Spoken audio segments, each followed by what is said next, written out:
이승유와 함께하는 마인드 스케치 첫 곡은 소녀시대의 소원을 말해봐 들으셨습니다. 올 한 해 시작하시면서 여러분 소원을 한번 빌어보시면 어떨까요? 친구 같은 마인드 스케치와 행복한 시간 만들어 가시죠. 마인드 스케치 일부 마인드 테라피입니다. 여러분이 보내주신 사연으로 우리들의 소소한 일상과 고민을 나누는 시간, 마인드 강연을 들으면서 함께 소통합니다. 오늘 강사님은 아동인성 교육 원장이신 김재국 강사님, 그리고 게스트 표라 씨 나오셨습니다. 안녕하세요. 네, 안녕하세요. 네, 어서 오세요. 네. 날씨 너무 추워요. 네, 봄이 추워졌어요. 오는가 싶더니 갑자기 추워졌어요. 네. 네. 1월은 유난히 이제 겨울답지 않게 따뜻했잖아요. 네, 맞아요, 맞아요. 이게 한반도 기상 역사를 다시 쓴 따뜻한 1월이라는 말까지 나왔거든요. 네, 네. 그런 것 같아요. 저도 그 봄을 좀 맞을 준비를 하고 있었거든요. 저도요. 패딩 다 집어뒀어요. 네. 네, 눈까지 오면서 들이닥친 이제 꽃샘추위로 좀 아이들 이제 감기 걸릴까봐 좀 걱정이에요. 맞아요. 근데 네. 이번 겨울에는 눈도 거의 보지 못했는데요. 맞아요. 우리나라 주변 기온이 평년보다 높았고요. 네. 약한 시베리아 고기압 때문에 서해상 해수면과 대기 온도 차로 눈구름 생성이 약해서라고 하더라고요. 그렇군요. 해수면 온도가 높아지면서 오는 현상인데요. 지구가 점점 뜨거워지고 있다는 거겠죠. 맞습니다. 단순히 따뜻하고 춥고만 생각할 문제가 아니라요. 전 세계가 다 같이 고민해야 될 문제인 것 같습니다. 네네. 맞네요. 우리 아이들이 살아갈 건강한 미래를 만들기 위해서라도 모두의 노력이 필요하다는 생각을 합니다. 네, 이것을 만드는 시작 또한 건강한 마인드라고 생각하는데요. 네네. 건강한 마인드를 전해주는 마인드 스케치 오늘도 한번 시작해 보겠습니다.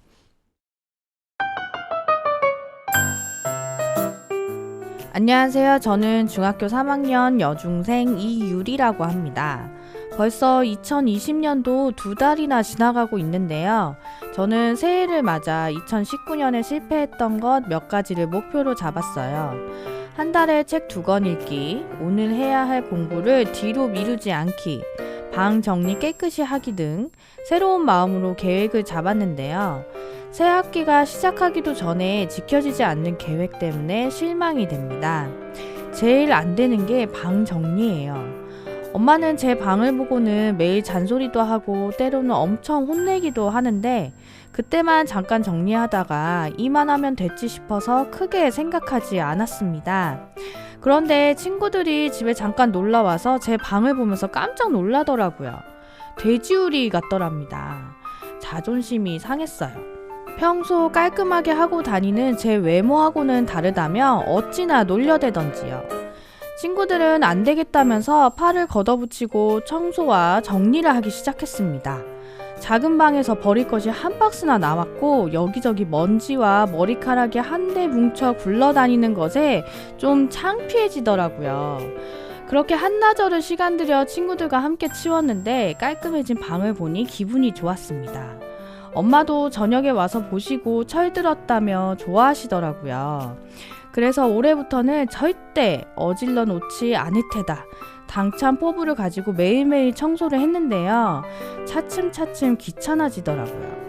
이만하면 됐지라고 생각했는데 왠지 예전에 돼지우리 모습으로 다시 돌아가는 것 같습니다. 또 정신 차리고 정리하고 청소하려고 했는데 잘 안 되더라고요. 친구들한테 다시 도움받기는 싫고요. 청소뿐 아니라 다른 것도 그렇습니다. 2월도 다 가는데 연초에 계획했던 것을 지킨 게 하나도 없습니다. 그냥 좌절하고 포기하느니 아예 무계획으로 살아야 하는 걸까요? 하나같이 성공했다는 자기계발서를 보면 부러울 따름이지 내가 저렇게 되겠다는 마음은 안 듭니다. 강사님, 저는 도대체 왜 이렇게 생겨먹었을까요? 답답하네요.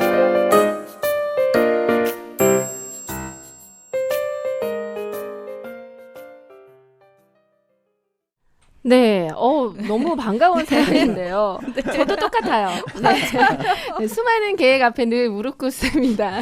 네, 맞아요. 저도 좀 포기하고 싶을 때가 참 많거든요. 그래서 우리에게 마인드 강연이 필요한 거 아닐까요? 네, 맞습니다. 네. 반가운 사연이라고 말씀드린 게 어떤 강연을 펼쳐주실지 궁금해서 그랬어요.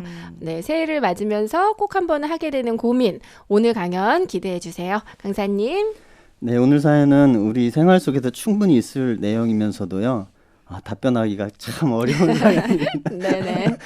보통 여성분들이라면 다 깔끔하고 깨끗하게 집 정리하고 살 거라고 생각하지만 사실 저 같은 경우도 사실 마음뿐이지 아이 키우다 보면 계속 네. 짐이 쌓여갈 때가 많거든요. 네, 그렇습니다. 저도 집 정리 부분이 정말 공감 가는 사연인데요. 네, 맞아요. 정리정돈이 안 돼서 제일 손해본 것이 시간이 아닐까 싶어요. 정돈이 되어 있으면 내가 필요한 거 있을 때 금방 찾잖아요. 그렇죠. 근데 정말 뭐 하나 찾으려면요. 시간 너무 많이 낭비되고 막 짜증도 맞아요. 나고요. 맞습니다. 네. 네. 기업이 원하는 변화의 기술이라는 책에 보면요. 거실 안에 시체라는 이야기가 나오는데요. 네. 네, 좀 무섭죠? 네, 거실하는 시체. 네, 미국의 론 마셜이라는 사람의 일화를 소개해드리고 싶어요. 론 마셜이 한 부동산 업자 소개로 65년 된 주택을 사게 되거든요. 생애 처음으로요. 네, 부동산 업자로부터 집 열쇠를 이렇게 넘겨받던 날, 이 부동산 업자는 론 마셜에게 이렇게 충고를 합니다. 이 집은 65년 된 오래된 집이기 때문에 수리할 곳이 많습니다. 먼저 집 수리할 체크리스트를 만들어 6개월 안에 다 고치세요.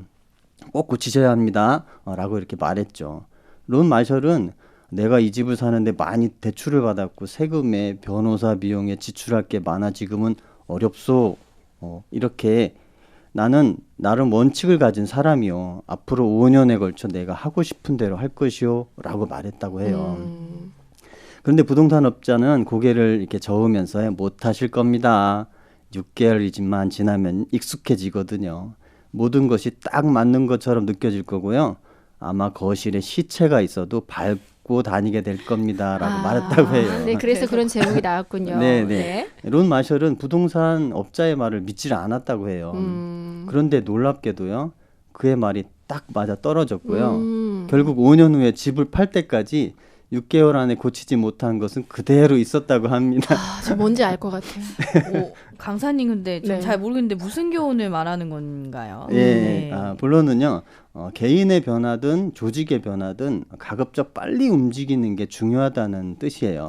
네. 사람들은 대부분 안정되고 편안한 삶을 추구하기 때문에 항상 변화 앞에 싫어하는 마음과 저항하는 마음이 따르게 된다고 합니다. 그래서 초기에 행동하지 않으면 네. 타성에 젖게 되고 머무르게 돼서 결국 퇴보하게 된다는 뜻이죠. 네. 그렇군요. 저도 좀 어떤 일을 계획했다가도 제 속에 좀 싫은 마음이나 이제 저항하는 마음에 져서 나중에는 흐지부지 될 때가 너무 많거든요. 그리고 네. 금방 익숙해지잖아요. 맞아요. 네, 거실 안에 시체라는 말이 개인의 변화 측면에서도 굉장히 큰 교훈을 주고 있어요. 네, 저도 개인적으로 변화는 많이 바라지만 이제 흐지부지 될 때가 많습니다. 맞아요. 네, 오늘 사연을 주신 이유리 학생과 청취자분들께 세 가지 마인드 테라피를 소개해드리고 싶은데요. 네. 첫 번째는 마음의 기준선, 두 번째는 마음의 경작자, 그리고 세 번째는 마음의 관절입니다. 먼저 예화를 하나 소개를 드리고 싶은데요. 유라 씨, 요즘 우리나라의 스포츠 영웅이 누군지 아세요? 좀 예전에는 김연아 선수였잖아요. 네. 근데 요즘은 요즘은 손흥민이죠. 네, 저 손흥민 선수요. 뉴스에서 봤는데요. 네. 그 이번에 아시아 선수 최초로 잉글랜드 그 프리미어 리그에서 통산 50골을 돌파했다는 기쁜 소식을 들었습니다. 박진선 딩동댕 선수. 정확히 네. 맞았습니다. 대단하죠. 네.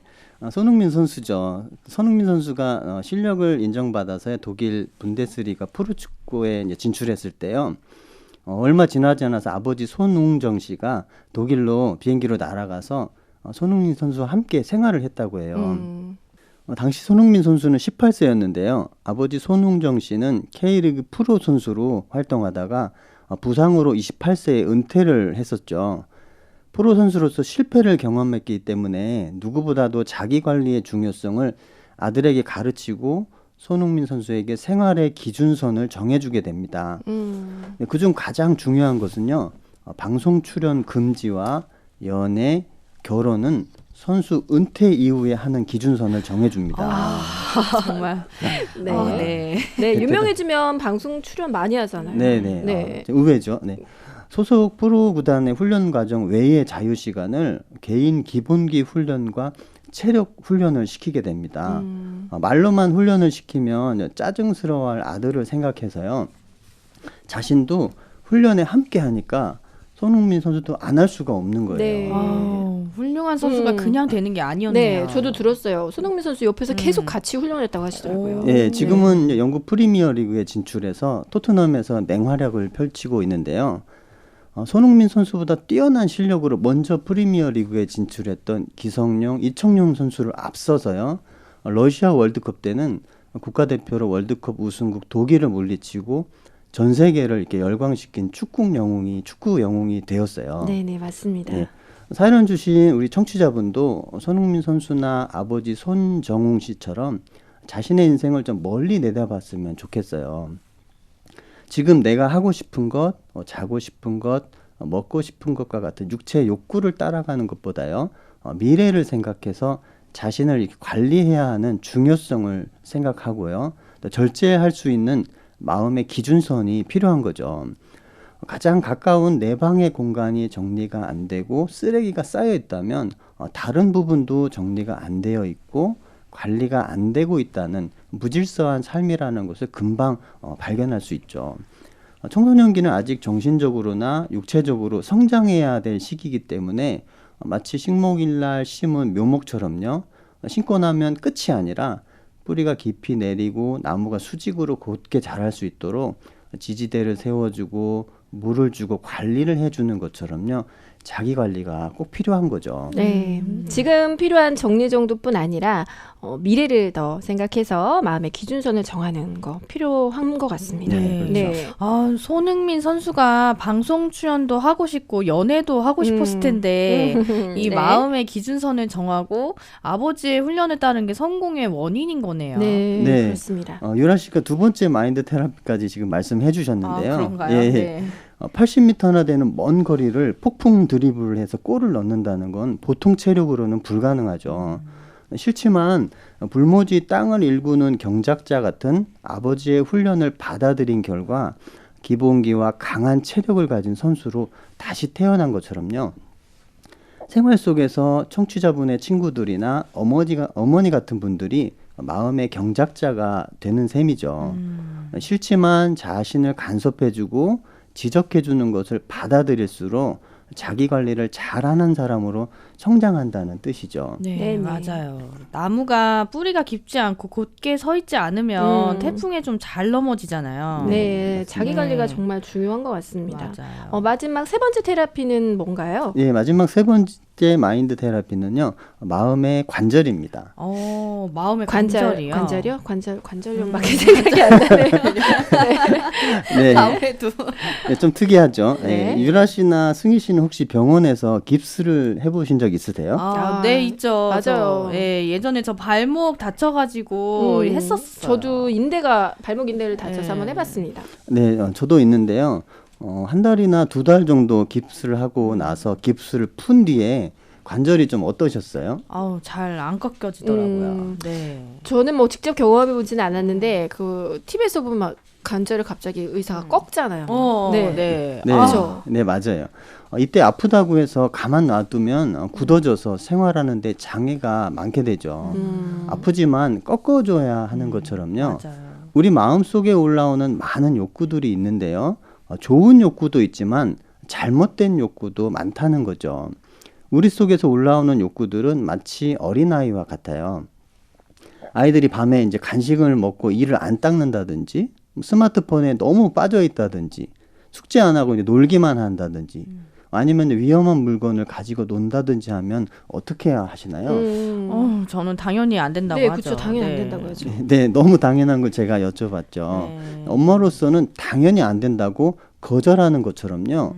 내 속에요, 우리 속에 아이라는 욕구가 같이 살고 있는 거예요. 물론 예쁠 때도 있지만 징징거리고 고집 피울 때가 많죠. 그때 여러분이 안쓰럽다고 해서 욕구를 받아주는 것이 아니라 안 돼! 라고 거절하면서 꺾어주는 절제가 반드시 필요합니다. 네. 아이들뿐 아니라 어른인 저도 그 마음의 욕구라는 이렇게 막 계속 징징거릴 때가 많아요. 네, 맞아요. 그쵸? 네, 저도 강사님 말씀대로 좀 받아줄 때가 많았거든요. 네. 그런 욕구의 음. 아이들을. 네, 그런 것들 때문에 내 방이나 제 생활이 좀 정리되지 않았던 것 같아요. 네, 맞습니다. 요즘 아동 청소년들이 이런 자기 관리가 되질 않아서 미래 인생이 불행하게 되는 경우가 참 많은데요. 요즘같이 빠르게 변화하는 시대에 사고하고 교류하고 절제하는 것이 바로 자기 관리의 필수라고 볼 수 있어요. 육체의 욕구를 따라가는 1차적인 사고가 아닌 2차적인 사고를 통해서 깊이 생각하고 주변 사람들과 교류하면서요. 지혜를 받아들이고 자신의 마음을 절제할 수 있는 힘이 필요한 거죠. 오늘 제가 말씀드린 마음의 기준선, 경작자, 마음의 관절도요. 같은 맥락입니다. 이유리 씨도요. 이 세 가지를 잊지 않고 실천하신다면 삶이 변화되고 행복해질 겁니다. 제 강연은 여기까지입니다. 네, 네. 감사합니다. 네, 감사합니다. 감사합니다. 네, 사연 주신 유리 씨뿐 아니라 오늘 듣는 저와 유라 씨에게도 굉장히 많은 도움이 되는 강연이었던 네. 것 같습니다. 네, 마음의 정확한 기준선과 경작자를 정하는 것, 그리고 마음을 꺾는, 저는 뭐 관절염인 줄 알았더니 그게 아니라 네, 절제할 수 있는 마음이죠. 이 세 가지 마인드를 갖춘다면 어떤 고민이든 또 어떤 어려운 상황이든 잘 이겨낼 수 있을 거라는 생각이 들었습니다. 네, 유라 씨 강연 오늘 어떻게 들으셨나요? 네, 저는 오늘 손흥민 선수 이야기를 들으면서 굉장히 큰 좀 깨달음을 얻었다고나 해야 될 거야. 네네. 정말 엄청난 그 노력과 또 그 손흥민 선수 이끌어주는 아버지가 계셨기 때문에 이렇게 네. 훌륭한 선수가 될 수 있었던 것 같아요. 네. 그래서 저도 좀 이렇게 오늘 말씀해주신 그 세 가지 이제 경작자, 기준선, 관절 이렇게 세 가지 좀 기억하면서 네. 생활한다면 좀 제 삶에도 많은 성장이 올 것 같습니다. 네. 맞습니다. 중3이면 아직 너무 어린 나이죠. 네, 그쵸. 네, 자신을 관리해야 되는 중요성을 아는 것 같습니다. 네. 그래서 오늘 강연 잘 들어보시고 또 마음을 절제할 수 있는 마음을 갖고 또 중학교 3학년 시절을 보낸다면 또 굉장히 또 건강한 고등학교 생활을 할 수 있지 않을까 네. 생각을 합니다. 네, 네. 맞습니다. 응원하겠습니다. 네, 감사하고요. 파이팅! 네, 오늘 또 벌써 마무리해야 될 시간이네요. 네, 두 분 오늘 나와주셔서 감사합니다. 네, 감사합니다. 감사합니다.